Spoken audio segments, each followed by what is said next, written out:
Order! Order! You are an incorrigible delinquent at times. Behave yourself, man!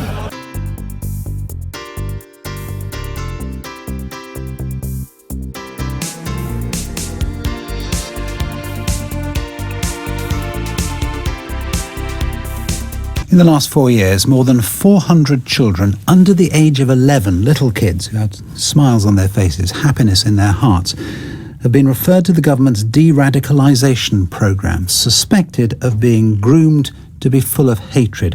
Sometimes it seems that the evidence is flimsy, sometimes false, sometimes though not. Let's hear first from our reporter, Seema Katecha. School is where you're supposed to learn and develop, where ideas are explored and challenged.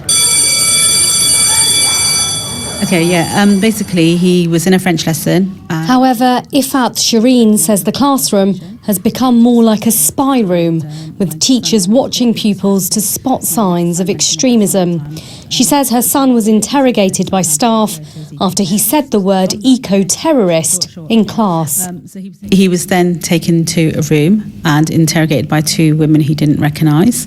She asked him that he'd used the word terrorist, and he said no, and he explained that he'd used the term eco-terrorist, and then he was asked if he was affiliated to ISIS. His school says the safeguarding and well-being of its young people is their main concern, and that it doesn't comment on individual cases. A law which came in last summer means teachers are now under a legal obligation to spot children who might be vulnerable to terrorism. The so-called prevent duty could be part of the reason why a growing number of young children have been referred to the Channel programme. That's the intervention part of the government's counter-terrorism strategy. Today's figures show 415 children, aged 10 and under, have been referred over the last 4 years. The teachers do have a legal obligation now to spot signs of extremism in children. Some might argue that these teachers were just simply doing their job. The teacher's job is not to spy. That isn't what they signed up for. Chilly morning here at Elizabeth Garrett Anderson School in North London. It's a secondary girls' school with a large Muslim population, and students are just walking in through the playground to start their day. The data shows more than 1,400 11 to 15-year-olds have also been referred to the de-radicalisation programme over the same period. In both age groups, most of the referrals come from the West Midlands, and most come from people who work in education. Some teachers argue the Trojan horse affair in Birmingham, where several schools were accused of trying to enforce a conservative Islamic ideology, has created a fearful climate in the classroom and could be triggering a wave of unnecessary referrals. Good morning, how are you? Just because a young person makes an off-the-cuff remark, it doesn't make them a terrorist. The head teacher, Jo Dibbs, says it's important for staff to be culturally aware so that they don't come to the wrong conclusions when dealing with people from different backgrounds. I do think it's very important that we're culturally sensitive, but we are confident also to recognise that whatever is said might not be meant. The Channel programme is voluntary and no child can be involved without parental consent. Help can include mentoring, advice from those who have experienced similar feelings. Since 2012, the government says there have been around 4,000 referrals, but only hundreds of people have agreed to take part. John Hayes is the Security Minister. Safeguarding has been long a feature of public services. Schools have always done that, health professionals know that too, and this is part of that pastoral care.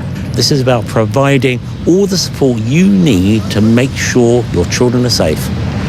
Security services. We know that some British fanatics have gone to Syria and Iraq and have been turned into killers or potential. Hundreds of British Muslims are thought to have travelled to Syria to join so-called... The news agenda has been dominated by Islamic State and people wanting to go to Syria. Some imams and other Muslims fear there is a growing, though relatively small, problem of dangerous radicalisation in some homes, perhaps fuelled by isolation from other communities. That was Seema Katecha. Let's talk to Kalsoom Bashir, who's co-director of the anti-extremism charity Inspire and a regional trainer on the Prevent strategy. That's the government's Prevent strategy in the southwest. Good morning to you. Good morning. Are we getting this right with the very, very young kids?